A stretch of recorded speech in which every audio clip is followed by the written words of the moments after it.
UPSC की परीक्षा पास करने में कई लोगों को लंबा वक्त लग जाता है, जबकि कुछ लोग पहले ही प्रयास में परीक्षा पास कर लेते हैं। आज हम आपको ऐसे कैंडिडेट की कहानी बताने जा रहे हैं जिन्होंने महज 22 साल की उम्र में ही परीक्षा पास कर ली।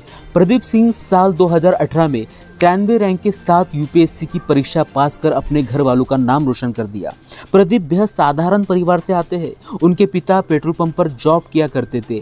प्रदीप बिहार के गोपालगंज के रहने वाले हैं, लेकिन उनके पिता कुछ अच्छे अवसर की तलाश में काफ़ी साल पहले इंदौर शिफ्ट हो गए थे। हालांकि गांव के पैतृक भूमि की देखभाल के चलते घर की महिलाएं गांव में ही रह गई और पुरुष इंदौर चले आए। प्रदीप भी बेहतर पढ़ाई के अवसर के लिए बिहार से इंदौर शिफ्ट हो गए। दिल्ली नॉलेज ट्रैक को दिए इंटरव्यू में प्रदीप ने अपने इस सफर के बारे में खुलकर बात की। प्रदीप ने तैयारी के दौरान सोशल मीडिया से पूरी तरह से दूरी बना ली थी। वह सुबह से लेकर शाम तक शेड्यूल के मुताबिक पढ़ाई किया करते थे। प्रदीप ने शुरुआती शिक्षा सीबीएसई स्कूल से पूरी की। इसके बाद उन्होंने बीकॉम ऑनर्स की पढ़ाई आईआईपीएस डीएवीवी इंदौर से की। वह शुरू से ही पढ़ाई में काफ़ी अच्छे रहे। प्रदीप के घर की आर्थिक स्थिति ठीक न होने के कारण उन्हें काफ़ी चुनौतियों का सामना करना पड़ा। प्रदीप के पिता ने बच्चों की पढ़ाई के दौरान काफ़ी बड़े छोटे बिजनेस स्टार्ट किए, लेकिन किसी में भी उन्हें सफलता नहीं मिल पाई। यूपीएससी की कोचिंग के लिए जब प्रदीप को दिल्ली शिफ्ट होना था तो उनके पिता ने अपना घर बेच दिया ताकि उनकी कोचिंग रहने का खर्चा उठाया जा सके। प्रदीप कहते हैं कि उनके पिता ने पैसों की दिक्कत के बीच कभी भी पढ़ाई में कोई समस्या नहीं आने दी। प्रदीप जानते थे कि वह यूपीएससी की तैयारी में अधिक वक्त नहीं लगा सकते, इसलिए उन्होंने कड़ी मेहनत करके ये परीक्षा पास की। प्रदीप कहते हैं कि आपको इस परीक्षा की तैयारी के दौरान पता होना चाहिए कि आप इसकी तैयारी क्यों कर रहे हैं। आपको बुरे वक्त में इससे मोटिवेशन मिलेगा। किसी के दबाव में आकर तैयारी ना करें। प्रदीप मानते हैं कि एक एवरेज स्टूडेंट अगर कड़ी मेहनत के साथ तैयारी करे तो वह भी परीक्षा पास कर सकता है। प्रदीप ने इस परीक्षा को पास करने के लिए कड़ी मेहनत की और लगातार मन लगाकर पढ़ाई की। इसी वजह से प्रदीप इस परीक्षा को पास कर पाए। Bureau report, news Bharat. क्या हार में क्या जीत में किंचित नहीं भयभीत में, क्या हार में क्या जीत में किंचित नहीं भयभीत में, कर्तव्य पथ पर जो भी मिले यह भी सही वह भी सही, वरदान मांगूंगा नहीं, वरदान मांगूंगा नहीं। हेलो फ्रेंड्स, मेरा नाम प्रदीप सिंह है। मेरी यूपीएससी सिविल सर्विसेज एग्जामिनेशन 2018 में 93rd रैंक आई है और इस वीडियो में मैं आपको बताऊंगा कि आप आईएएस की परीक्षा को कैसे हरा सकते हैं। और मैं इसमें आपके साथ कुछ गोल्डन रूल्स शेयर करूँगा जिसको फॉलो करने के बाद, जिसको रिलीजियसली फॉलो करने के बाद कोई भी व्यक्ति आईएएस की परीक्षा आसानी से क्लियर कर सकता है। बुक लिस्ट सभी बताते हैं कि कौन सी बुक्स फॉलो करने चाहिए, क्या प्रॉपर स्ट्रेटेजी होनी चाहिए। तो मैं आज वो नहीं बताऊंगा, मैं आपको केवल ये बताऊंगा कि कौन से ऐसे कुछ सूत्र हैं जो आपको फॉलो करने चाहिए आपकी यूपीएससी की परीक्षा को क्लियर करने के लिए या फिर किसी भी एग्ज़ाम को क्लियर करने के लिए। जो बेसिक कुछ फंडास होते हैं वो मैं आपको बताऊँगा। तो सबसे पहला मेरा फंडा ये है कि जो भी डिस्ट्रैक्शन हो, जो भी ऐसी चीज़ हो जो आपके लक्ष्य से आपको दूर ले जाती हो, उन सारे डिस्ट्रैक्शंस को दूर करें। जैसे कुछ लोग सोशल मीडिया पर काफ़ी एक्टिव होते हैं, व्हाट्सएप, इंस्टाग्राम, फेसबुक दिन भर चलाते हैं, मोबाइल पर दिन भर लगे रहते हैं, यूट्यूब दिन भर चलाते हैं, या फिर कुछ लोगों को घूमने का बहुत शौक़ होता है, कुछ लोगों को बाहर की चीज़ें खाने का बहुत शौक़ होता है, या फिर घर जाने का शौक़ होता है, किसी से बात करने का शौक़ होता है। तो ऐसी कोई सी भी चीज़ जो आपको अपने लक्ष्य से दूर करती हो, इन चीज़ों को जब आप यूपीएससी की प्रिपरेशन कर रहे हो तो अपने पास ना आने दें। क्योंकि जब आप अपने डिस्ट्रैक्शंस को दूर करेंगे, जितना आप अपने डिस्ट्रैक्शंस को दूर करेंगे उतने ही आप अपने लक्ष्य के करीब जाएंगे। मेरा दूसरा एडवाइस ये होगा कि आप अपनी प्रिपरेशन में डिसिप्लिन लाएँ। डिसिप्लिन मतलब सेल्फ कंट्रोल। मतलब अगर आप यदि कोई गोल सेट करते हैं, अगर आप कोई टाइम टेबल बनाते हैं, अगर आप ये तय करते हैं कि आपको पॉलिटी 5 दिन में ख़त्म करनी है, तो आपका फोकस होना चाहिए कि आप पॉलिटी 5 दिन में ख़त्म करें। क्योंकि जब आप अपने गोल्स को एक्सटेंड करते हैं और जब आप 5 दिन के गोल को 7 दिन में अचीव करते हैं तो आप अपने गोल से उतना ही दूर जाते हैं और बाकी चीज़ें करने के लिए आपके पास टाइम कम होता है। जैसे मेरा रूटीन ये था कि मैं सुबह 6 बजे उठता था, 7 बजे से मेरी पढ़ाई शुरू हो जाती थी और 7 बजे से 11 बजे तक, 11:30 बजे तक मैं पढ़ता था। 11:30 से 12 तक का ब्रेक होता था जिसमें मैं खाना खाता था। फिर 12 बजे से 5 बजे तक मैं पढ़ता था। उसमें बीच में अगर मुझे नींद आती थी तो पावर नैप लेता था या फिर कभी कभी ज़्यादा भी सोता था, लेकिन थोड़ा सा गैप होता था वो आधे या 1 घंटे का। फिर 5 बजे से मैं 9 बजे तक पढ़ता था। फिर 9 से 10 खाना खाना और थोड़ा बहुत एंटरटेनमेंट, और फिर 10 बजे से 1 बजे तक मेरी पढ़ाई होती थी। तो अगर आपने कोई रूटीन सेट किया तो उस रूटीन को रिलीजियसली फॉलो करें। और थोड़ी बहुत फ्लेक्सिबिलिटी अलाउड है, लेकिन इतनी फ्लेक्सिबिलिटी नहीं कि आप अपने गोल को ख़त्म करने के लिए 5 दिन के अलावा 10 दिन ले रहे हैं या फिर 5 दिन के काम को 15 दिन में ख़त्म कर रहे हैं। ऐसे बहुत सारे मोमेंट्स आएंगे आपके प्रिपरेशन में जब आप अपने आप को पूरा टाइम नहीं दे पाओगे, अपनी पढ़ाई को टाइम नहीं दे पाओगे। कभी लाइट चली जाएगी, कभी दोस्त घर पे आ जाएंगे, कभी घर से फ़ोन आ जाएगा, या फिर कभी बाहर घूमने जाने का मन करेगा, कभी कुछ खाने जाने का मन करेगा। तो ऐसे बहुत सारे लो मोमेंट्स भी आएंगे जब आपको लगेगा कि ये एग्ज़ाम बहुत टफ है, मैं इस एग्ज़ाम को क्लियर नहीं कर सकता, ये बहुत इसमें 5 से 10 लाख लोग एस्पायर कर रहे हैं एग्ज़ाम देने के लिए, तो इस पर मेरा क्या होगा। लेकिन जब ऐसे फीलिंग आए, जब ऐसी चीज़ें आपके मन में आए, तो सबसे पहले अपने आप से क्वेश्चन करो कि मैं ये एग्ज़ाम क्यों दे रहा हूँ। मोटिवेशन कहाँ से आता है। मुझसे बहुत लोग ये पूछते हैं कि आपका मोटिवेशन कहाँ से आता है, इतना 1 साल में एग्ज़ाम कैसे क्लियर हो गई। मैं बोलता हूँ कि मोटिवेशन आपके अंदर से आना चाहिए, और मोटिवेशन अंदर से तब आएगा जब यूपीएससी में अपीयर होने का फ़ैसला आपका खुद का होगा। आप जब भी कोई अपनी प्रिपरेशन के दौरान ऐसा फेज़ आए और जब भी आपको लगे कि नहीं मैं नहीं कर सकता, तो अपने आप से सवाल कीजिए कि आपने ये प्रिपरेशन शुरू क्यों की है। ये फ़ैसला आपका था या आप पे थोपा गया था। और मुझे लगता है कि ज़िंदगी हर व्यक्ति को कोई एक ना एक मौका ज़रूर देती है जिसमें वो अपने आप को साबित कर सके। तो यदि ये फ़ैसला आपके ऊपर थोपा गया था, तब भी आपके पास एक मौका है जिसमें आप अपने आप को साबित कर सकते हैं और समाज के ऐसे तबके में जाकर बैठ सकते हैं जहाँ से आप पूरे समाज को सेवा कर पाएंगे और समाज में एक अलग स्थान अपना बना पाएंगे। तो ज़िंदगी ने अगर आपको ये मौका दिया है, अगर आप प्रिपरेशन करने के लिए यहाँ आए हैं दिल्ली, या फिर आप घर से प्रिपरेशन कर रहे हैं, तो आपके पास ये बहुत शानदार मौका है जिसमें आप अपनी कैपेबिलिटीज़ को और अपने पोटेंशियल को और निखार पाएंगे और इस एग्ज़ाम को क्लियर करके दुनिया को ये बता पाएंगे कि आपका एक्चुअल पोटेंशियल क्या है। दुनिया में ऐसी कोई चीज़ बनी ही नहीं जिसे हासिल नहीं किया जा सकता। एक बहुत ही प्रूवन फैक्ट है कि 21 दिन में लोग अपनी आदत बदल सकते हैं। तो अगर 21 दिन में आदत बदल सकते हैं, तो मैं मानता हूँ कि 1 साल में तकदीर अवश्य बदली जा सकती है। तो अगर आपको अपनी तकदीर बदलनी है तो कंटिन्यूअस रिगरस मेहनत करें और मेहनत का फल अवश्य मिलेगा। एक अप्रोच है तो है का मतलब ये कि अगर आपको सुबह उठना है तो उठना है, अगर आपको पढ़ना है तो पढ़ना है, अगर आपको अपनी बुक ख़त्म करनी है तो है, अगर आपको टेस्ट में अच्छे नंबर लाने हैं तो है का जो अप्रोच है कि अगर आपको करना है तो किसी भी तरह उस चीज़ को करना है। और ये अप्रोच अगर आप लाइफ में फॉलो करेंगे तो मुझे लगता है कि कोई भी एग्ज़ाम, यूपीएससी तो केवल एक एग्ज़ाम है, और ज़िंदगी की और भी जो परीक्षाएं होती हैं, जो रियल लाइफ की एग्ज़ाम्स होती हैं, उसको भी आप आसानी से क्लियर कर सकते हैं। अपनी प्रिपरेशन के दौरान स्टूडेंट्स एक गलती और ये करते हैं कि एक ही चीज़ को पढ़ने के लिए, एक ही चीज़ को करने के लिए वो कई सारे सोर्सेज़ का इस्तेमाल करते हैं। जैसे अगर पॉलिटी पढ़ना है तो वो पॉलिटी की एक बुक की जगह 3 या 4 बुक्स पढ़ेंगे। अगर इकोनॉमी पढ़नी है तो एक बुक की जगह 3 या 4 बुक्स पढ़ेंगे। अगर उनको टेस्ट सीरीज़ देना है तो एक कोचिंग की जगह 3 या 4 कोचिंग्स के टेस्ट देंगे। तो इससे मुझे लगता है कि ये अटर टाइम ऑफ वेस्ट है। तो अगर आपको अपना टाइम सेव करना है तो it's better that read 1 book multiple times rather than reading 10 books 1 time. तो इसका मतलब यही है कि अपना टाइम सेव करें और जितना एफिशिएंटली आप अपनी बुक को रिवाइज़ कर सकते हैं और जितनी कम बुक सोर्सेज के साथ, जितने कम कंटेंट के साथ आप बेटर यूटिलाइजेशन कर सकते हैं तो वो करने की कोशिश करें।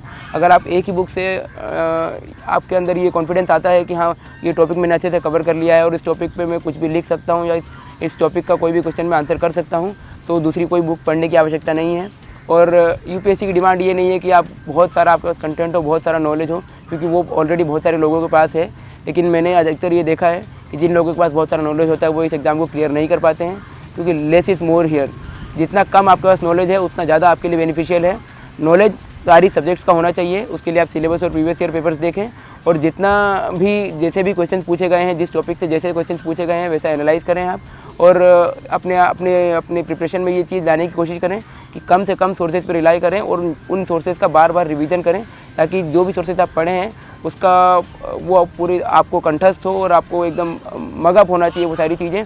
और अगर आप पेपर भी पढ़ रहे हैं तो कम से कम पेपर्स पढ़ने की कोशिश करें और ज़्यादा से ज़्यादा अपने माइंड को डेवलप करने की कोशिश करें, क्योंकि कंटेंट आपके पास जितना है उतने में ही आपको डिलीवर करना है। और जब आप एग्ज़ाम लिख रहे होंगे, प्रीलिम्स तो ऑब्जेक्टिव होता है लेकिन मेंस सब्जेक्टिव होता है, तो जब भी आप लिख रहे होंगे पेपर तो आपके पास अगर आपने बहुत सारे सोर्सेज से पढ़ाई की है तो एट दैट टाइम आपको इतनी सारे सोर्सेज से अगर पढ़ा है तो दिमाग में बहुत कम चीज़ें आती हैं और लिखने में भी बहुत सारा कन्फ्यूजन होगा। और अगर एक ही सोर्स से बार बार पढ़ा है तो लिखने में बहुत आसानी होगी और आसानी से आप कोई भी क्वेश्चन का आंसर लिख पाएंगे। तो मेरा एडवाइस होगा कि कम सोर्सेज पर रिलाई करें और उन सोर्सेज का बार बार रिवीजन करें। एक सबसे बड़ी चीज़ होती है जब भी आप किसी चीज़ की प्रिपरेशन कर रहे हो या किसी चीज़ की तैयारी कर रहे हो, तो सबसे बड़ी चीज़ होती है कि कॉन्फिडेंस। आपके अंदर ये कॉन्फिडेंस होना चाहिए कि हाँ मैं ये चीज़ कर सकता हूँ। और कॉन्फिडेंस तभी आएगा जब आप पूरी तरह से उस चीज़ के लिए तैयार हैं। यदि आप यूपीएससी प्रीलिम्स का एग्ज़ाम देने जा रहे हो या मेंस का एग्ज़ाम देने जा रहे हो तो आपके अंदर ये कॉन्फिडेंस आना चाहिए कि हाँ मैंने तैयारी पूरी की हुई है। तो इसका सबसे बड़ा तरीका ये है कि आप अपने माइंड को फूल करें, आप अपने माइंड को बेवकूफ़ बनाएं कि हाँ मैंने तैयारी की हुई है। हो सकता है कि आपने इकोनॉमी थोड़ा आपका वीक रह गया हो सकता है आपका हिस्ट्री थोड़ा वीक रह गया हो, लेकिन अपने माइंड को ऐसे ट्रेन करें कि नहीं मैंने हिस्ट्री पूरा पढ़ा हुआ है और मैंने जितना पढ़ा है उतने में से मैं सारे क्वेश्चंस का आंसर कर पाऊँगा। तो अपने माइंड में ऐसा कॉन्फिडेंस डेवलप करें कि नहीं कैसा भी क्वेश्चन आएगा I will be able to handle that question.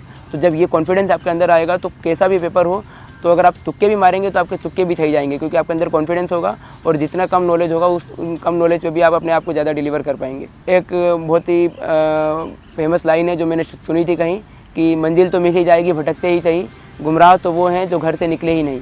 तो अगर आप घर से निकल गए हैं तो मंजिल ज़रूर मिलेगी आपको। ये ज़रूर है कि टाइम ज़्यादा लग सकता है, या फिर ये भी हो सकता है कि कभी मंजिल पे पहुंचने के रास्ते में आपका रास्ता बदल जाए, क्योंकि हो सकता है कि कई बार 5 या 6 अटैम्प्ट देने के बाद भी एग्ज़ाम नहीं होता है क्लियर। लेकिन इसका मतलब ये नहीं है कि आपकी ज़िंदगी ख़त्म हो गई। ज़िंदगी यहाँ से शुरू होती है और ज़िंदगी का नया ट्रैक वहाँ से शुरू होता है। इन 4-5 सालों में जो भी आपकी प्रिपरेशन का फेज़ है उसमें कई सारी चीज़ें नई सीखने को मिलती है। तो अगर आप, मेरा एडवाइस ये होगा कि अगर आप घर से निकल चुके हो प्रिपरेशन के लिए, अगर आपने प्रिपरेशन शुरू कर दी है तो पूरी डेडिकेशन के साथ, पूरी डिटर्मिनेशन के साथ एग्ज़ाम दो। 10 लाख से ज़्यादा लोग इस एग्ज़ाम का फॉर्म भरते हैं और 5-6 लाख से ज़्यादा लोग इस एग्ज़ाम को देते हैं। इसका मतलब ये नहीं है कि सारे लोगों का एग्ज़ाम क्लियर होगा, लेकिन एग्ज़ाम अगर क्लियर नहीं भी होता है तो भी कोई टेंशन की बात नहीं है। टेंशन की बात तब है जब आपने उस एग्ज़ाम के लिए पूरा हार्डवर्क नहीं दिया है। अगर आपका एग्ज़ाम क्लियर नहीं होता है और अगर आपने हार्डवर्क पूरा किया है तो आपके अंदर वो एक तरह से काफ़ी सेटिस्फेक्शन वाला भाव होगा कि नहीं, मैंने प्रिपरेशन पूरी की थी। हो सकता है लक मेरे साथ ना हो सकता है कि बाकी लोगों ने ज़्यादा मुझसे मेहनत की हो इसलिए उनका सिलेक्शन हो गया है, या बाकी लोगों की किस्मत अच्छी है। लेकिन आपको एटलीस्ट अपनी लाइफ में कभी रिग्रेट नहीं होगा कि नहीं मैंने मेहनत नहीं की, या फिर मैंने अगर थोड़ा ज़्यादा टाइम दे दिया होता, थोड़ी मस्ती कम की होती तो मेरा सिलेक्शन हो जाता। तो इसलिए पूरी तरह से आप अगर प्रिपरेशन में लग रहे हैं तो पूरा हार्डवर्क कीजिए, सारे डिस्ट्रैक्शंस को अवॉइड कीजिए, सारे मिथ्स को अवॉइड कीजिए और पूरी तरह से इस प्रिपरेशन में लगिए, ताकि बाद में आपको लाइफ में कभी ये रिग्रेट ना हो कि मैं थोड़ा बहुत और हार्ड वर्क कर सकता था, मैं थोड़ा बहुत और टाइम सेव कर सकता था, मैं अगर मूवी देखने नहीं जाता, मैं अगर यूट्यूब नहीं चलाता, मैं सोशल मीडिया पे ज़्यादा एक्टिव नहीं होता और मैं दोस्तों से बातचीत अगर कम रखता अपने प्रिपरेशन के दौरान, मैं ज़्यादा अगर सोशल एनवायरनमेंट में नहीं जाता और अपने प्रिपरेशन के टाइम पे बिल्कुल लोन वोल्फ की तरह अगर प्रिपरेशन करता तो मेरा हो जाता। अगर ये भाव अगर आपके बाद में आपको आएगा तो पूरी लाइफ भर आपका रिग्रेट होगा। इसलिए भले एग्ज़ाम में सक्सीड हो या ना हो, मेहनत पूरी करो ताकि बाद में कोई रिग्रेट भी ना हो, और बाकी अगर रिग्रेट नहीं होगा तो लाइफ के दूसरे एग्ज़ाम्स में आप आराम से सक्सीड करोगे। एक और बात यह है कि इस एग्ज़ाम में काफ़ी सारे मिथ्स बने हुए हैं कि कोचिंग करना कंपलसरी है, एक अच्छे बैकग्राउंड से होना ज़रूरी है, IIT या IIM से होना ज़रूरी है, और मेट्रोपॉलिटन सिटी से होना ज़रूरी है, दिल्ली में प्रिपरेशन करना ज़रूरी है, और बिना कोचिंग के टेस्ट सीरीज़ के, बिना कोचिंग के गाइडेंस के हो ही नहीं सकता एग्ज़ाम। आप Tier 2 या Tier 3 सिटी से आते हैं तो आपका सिलेक्शन नहीं हो सकता। 10th-12th में अच्छे परसेंटेज होने चाहिए, ग्रेजुएशन में अच्छे परसेंटेज होने चाहिए। पर मुझे लगता है कि ये सारे मिथ इसलिए बनाए गए हैं ताकि इस एग्ज़ाम को और टफ बनाया जा सके, और मार्केट में जो लोग इस एग्ज़ाम से प्रॉफिट कमा रहे हैं या इस एग्ज़ाम का फ़ायदा उठा रहे हैं उनको और प्रॉफिट हो। तो मुझे लगता है कि बिना कोचिंग के भी प्रिपरेशन हो सकती है। 10th-12th में अगर अच्छे परसेंटेज ना हो तो भी एग्ज़ाम क्लियर हो सकती है। मैं खुद इंदौर से आता हूँ, ना IIT से हूँ ना IIM से हूँ, ग्रेजुएशन मेरा BCom ऑनर्स में था, 22 की एज है, फर्स्ट अटैम्प्ट में एग्ज़ाम क्लियर हुआ है। तो कई सारे मिथ तो मैंने खुद ब्रेक किए हैं। आप जो इस बार ऑल इंडिया रैंक 3rd हैं, जुनैद अहमद, उनका एग्जाम्पल देख सकते हैं कि उनके 10th और 12th में दोनों में अराउंड 60% थे।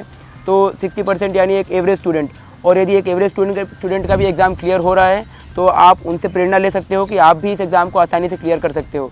बस डिटर्मिनेशन चाहिए। इस एग्ज़ाम में ऐसा कोई डिमांड नहीं है कि आपको बहुत स्टूडियस होना है, बहुत लेबरियस होना है, या फिर आपको बहुत ज़्यादा हार्डवर्क करना है। हार्डवर्क करना है लेकिन एक प्रॉपर डायरेक्शन में और बिना किसी डिस्ट्रैक्शन के। और आखिरी में मैं एक बाबर का एग्जांपल दूंगा आपको कि कैसे बाबर से आप एक प्रेरणा ले सकते हैं अपने लक्ष्य को हासिल करने के लिए। बाबर जब भी किसी युद्ध में जब किसी युद्ध होने वाला रहता था बाबर का, तो बाबर युद्ध में जाने से पहले युद्ध स्थल का पूरी तरह से मुआयना करता था और देखता था कि किस युद्ध स्थल में और किस बैटल फील्ड में उसको युद्ध करना है। जैसे इब्राहिम लोदी से जब उसका युद्ध हुआ तो उसके 2 या 3 दिन पहले वो युद्ध भूमि पर गया, पानीपत के बैटल फील्ड में, और वहाँ जाके उसने देखा कि पानीपत की मिट्टी कैसी है, पानीपत में कहाँ वो अपने तोपों को रखेगा, उसके जो घुड़सवार हैं वो किधर से आएंगे और दुश्मन की सेना किधर से आने वाली है, वहाँ कहाँ गड्ढे खोदे जा सकते हैं, कहाँ पानी का बहाव तेज़ किया जा सकता है।